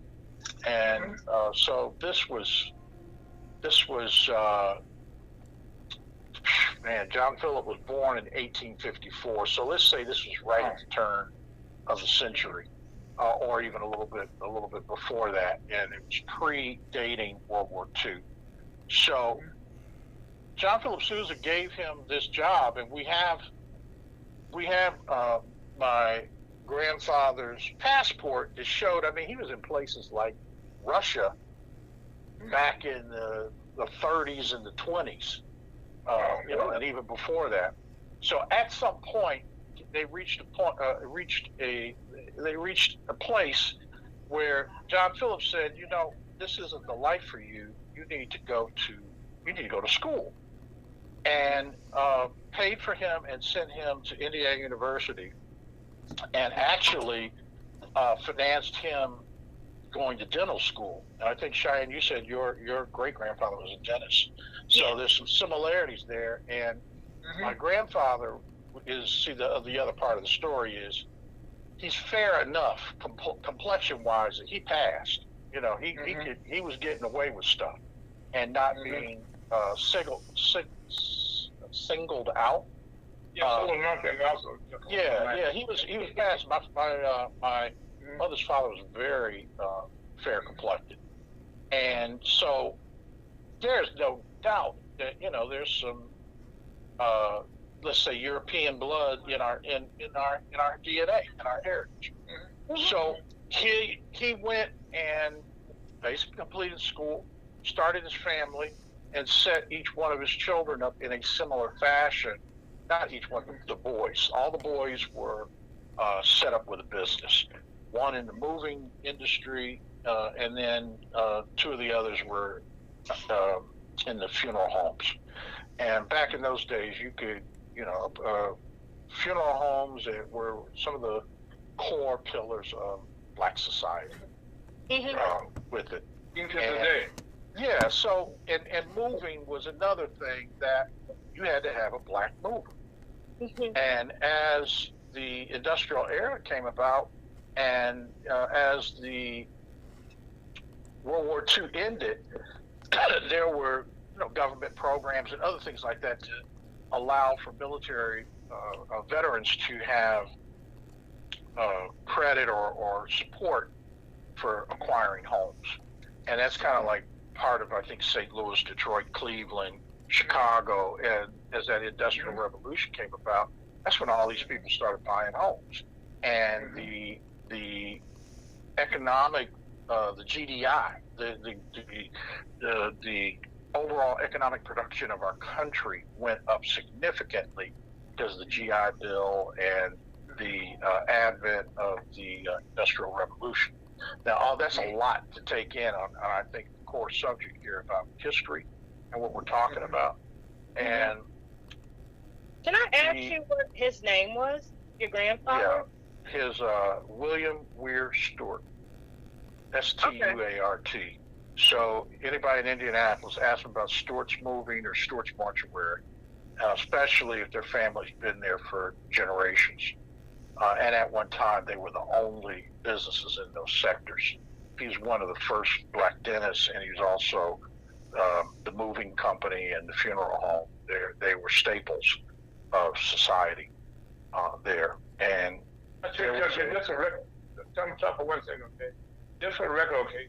Change the genealogy trade. That's your interest. Go ahead, check that. Yeah. So if you go on Ancestry.com or one of the other ones, some of my relatives have started constructing that family tree element, and you can see some stuff there. But the point is that we all have history. I mean, I think it was really brought to the forefront with Alex Haley and Roots, and brought it to the forefront that everybody's got a story. And now with this DNA testing and the other things that are going on, it's allowing some definition to be added to it. And when we talk about what's going on with society, and I think I came in, were you talking about Governor Santos and the... Right. Okay. So regardless of his particular motivation, which everybody is just saying is racist and so forth, but in that environment, it's kind of like, you know, in the realm of law, we ask why, and often the answer is because they can. And I think it's up to us, as in other cultures, particularly let's use, for example, the Jewish culture, that they take responsibility for their own history. You know, we're not taught anything about Hispanic or Jewish or Asian. I mean, you get it a little bit later on in your education of world history, and you start talking about people. We're not really studying religion or culture, and a lot of that's been taken out of our curriculum, our basic default curriculum. And that's where I believe that at this point, we can be mad all we want, or we can be disgruntled all we want, but it's like, Cheyenne, you were saying that what you really learned came from your parents. But the default of it is that it is taught in English schools in the United Kingdom. It is taught around the world. And they don't have the same, let's say, prejudice about it, because they don't feel, or they're not embracing a responsibility for it. Even though there obviously is, they're not saying that, because the conversation for the American side of it is that these folks don't want their kids feeling guilty. And if they feel guilty, then they're likely to go for reparations, and who knows what all could come out of that.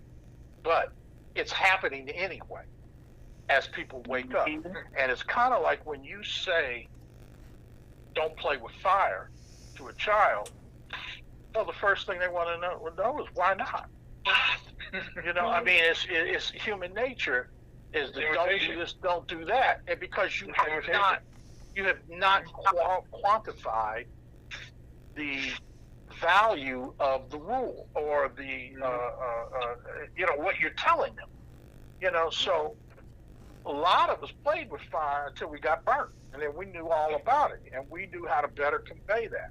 So when you tell somebody don't do this or don't do that, or you just raise them on legacy type of mentalities, that mentality can be defaulted into prejudiceness or racism, or you know, somebody, a little kid jumping up and saying something racially, you know, whether it's the N word or the F word for gay people, or any of that kind of stuff. It's like, oh, they heard that somewhere. You know, it's within that. We are products of our environment. And so as you do that, maybe it takes a little while, but those same kids are most likely to marry outside their culture or to involve. It's kind of, I used to use an example that there were children whose parents were preachers or involved in religion. And it was a default type of thing that those kids are supposed to be pristine and know morals and know not to do this or not to do that. Well, those girls are the first one to say, well, I need to know about the society. I need to know about life. I need to date. I need to go out here and meet people and see what's going on. And, you know, if it's about smoking a cigarette or having a drink or whatever, the more you told them not to do it, the more they were trying to do it. On the other hand, more kids that had freedoms, liberties for self-discovery did not have the same motivation to go out and experiment with various things.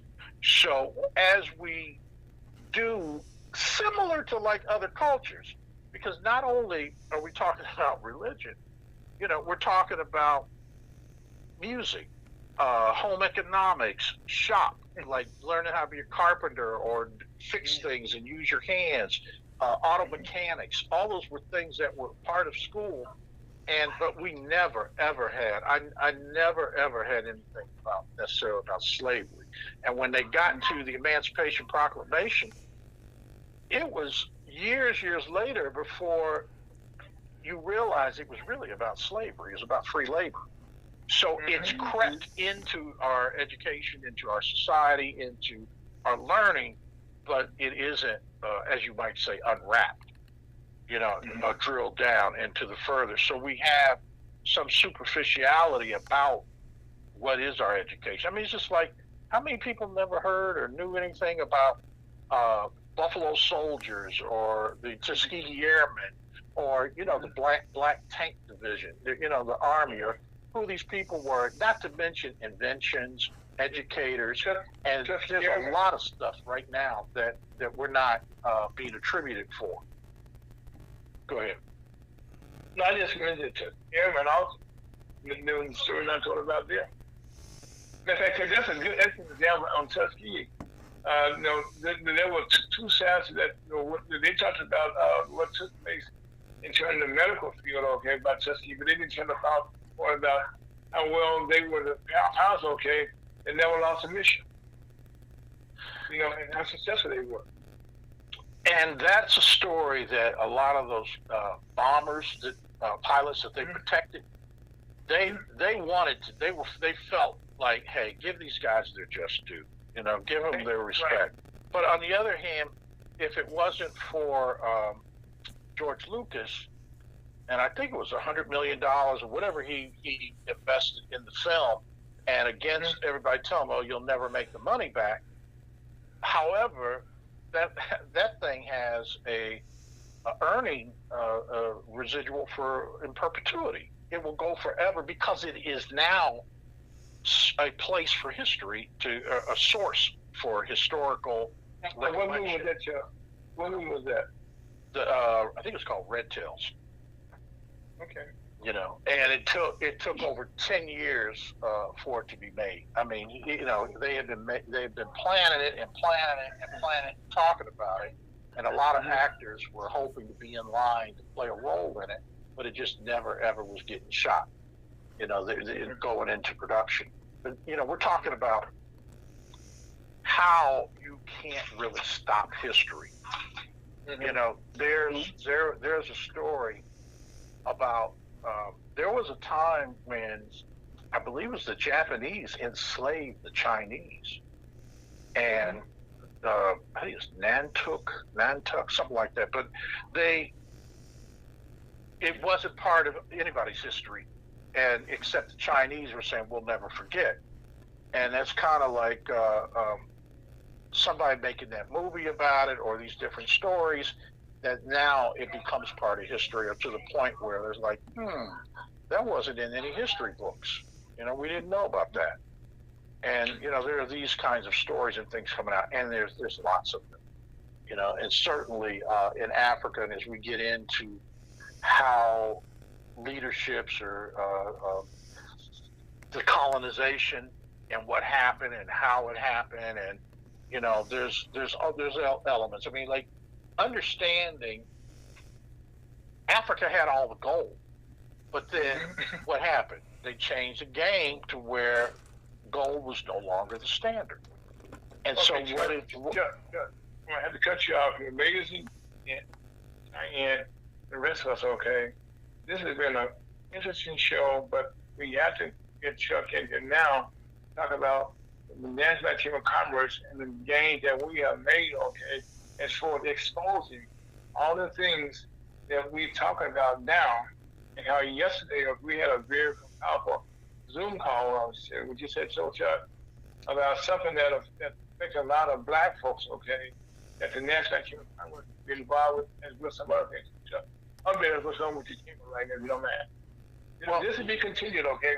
Having going on. Well, I mean, yes, but it relates in that. It all relates. Yes, it does. It relates in that, and let me see if I can tie it together real quick. You can.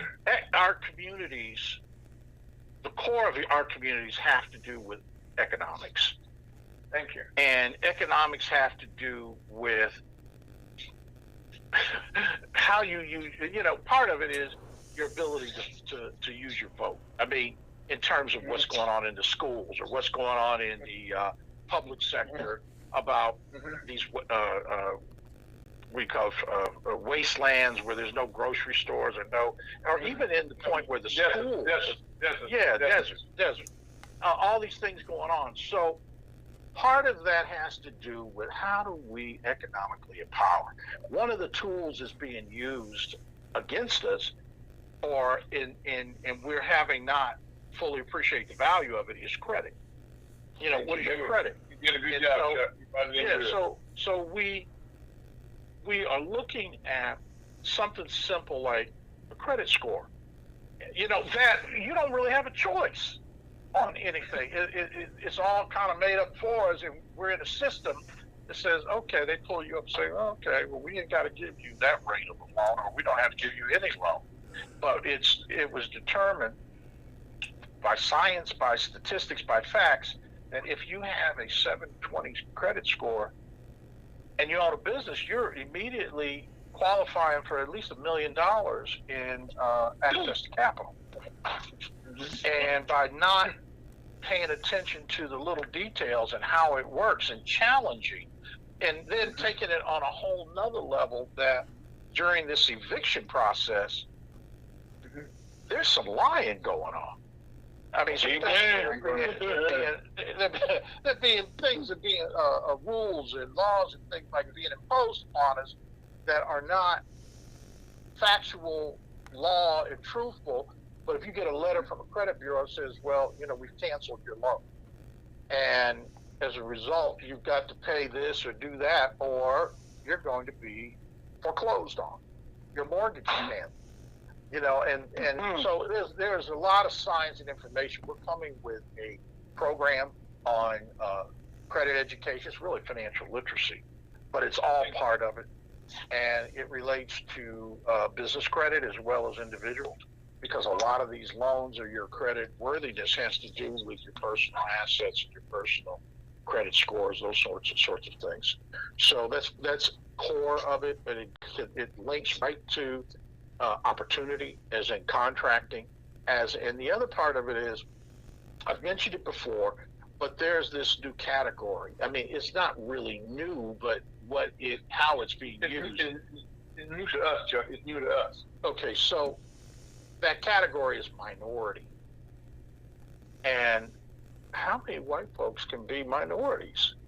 Well, why is LBGT so vital and important, and really kind of foreshadowing now the civil rights movement? And one of the things that we did as a people, and not necessarily being critical in the hindsight, but to say that we did not focus on economics with the civil rights movement. We went political, and we got in bed with these political philosophies. In the meantime, We could be in Congress, we could be in the Senate, we could even be in the White House. But the numbers for black business are way down. And so when they went and said, well, we're going to do this for minorities, and, you know, blacks are in minorities, but so are 5 or 6 other types of individuals and cultures and business dispositions and economic dispositions. And so what happened is now we're even getting less than we were before this ploy of minority sensitivity. And so that's where we're coming out now with black. We don't want to know about the black side of it. What are you really doing for black business, Mr. Corporate CEO, who's saying that you're giving $1 billion to black or to minority or to whatever, and then the banks and the statistics and everything else are showing it's $40 billion out here never left your bank account.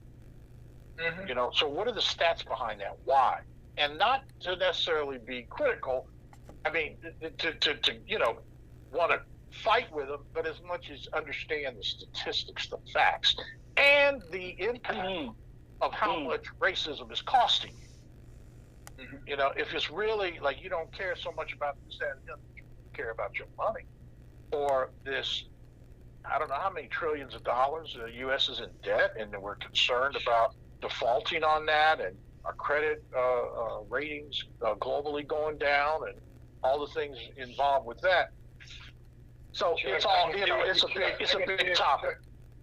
Chuck, right now, I can tell you, say, $31 trillion.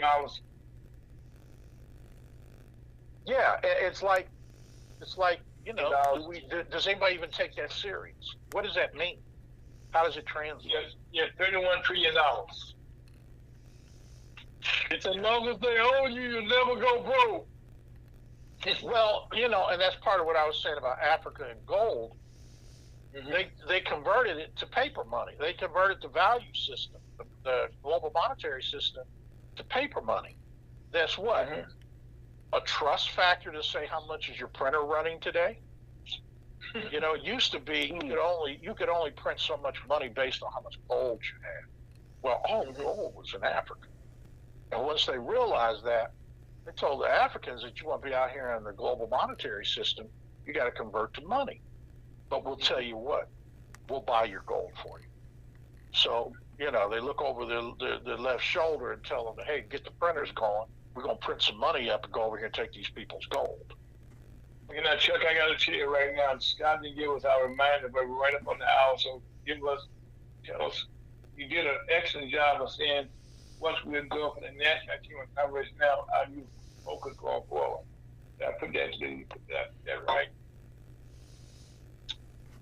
We're going to be on Thursday and Friday. We'll be in Orlando, Florida, with the National Business League, the National Alliance for Black Business Forum, World Conference of Mayors Convention. And we're going to make some press announcements. I'll give you a preview. We're announcing the scorecard that we're going to have that relates to that data I was talking about black business. We're also coming with a black business certification. You know how they have an NBE for minority business and a WBE for women-owned, but we're going to have a BBE, which is a black business enterprise. And a number of corporations have already committed. We're going to announce the first cities that are going to adapt it, and we're going to move forward. And then we'll have another event coming up in Washington, D.C. in February that we'll be talking about, that we're sitting down with the branches of government as well as the White House itself, and we're going to get brief, and we're going to tell them what we're doing, and we're going to kind of like ask them where you stand on it. Okay, now Chuck, having said that, Amen. This is the London Resort of Human Commerce. That is Chuck DeBow, that's Cheyenne Hubbard, our third Saturday of the month time, and she did an excellent job today. That's Scott, who was kind of under the weather. That's a 5-minute break there. But my name is Alpha. We want to thank everyone for joining us today. And Chuck, you can close us out here. Your turn. I'll just tell everybody that, you know, stay tuned, stay blessed, stay reverent to your beliefs. And good things are coming, but it only comes if you make that first step. So we pray together, we hold hands, and we walk down this path together. Thank you for listening. Appreciate it. Amen. That's nothing to do about your income.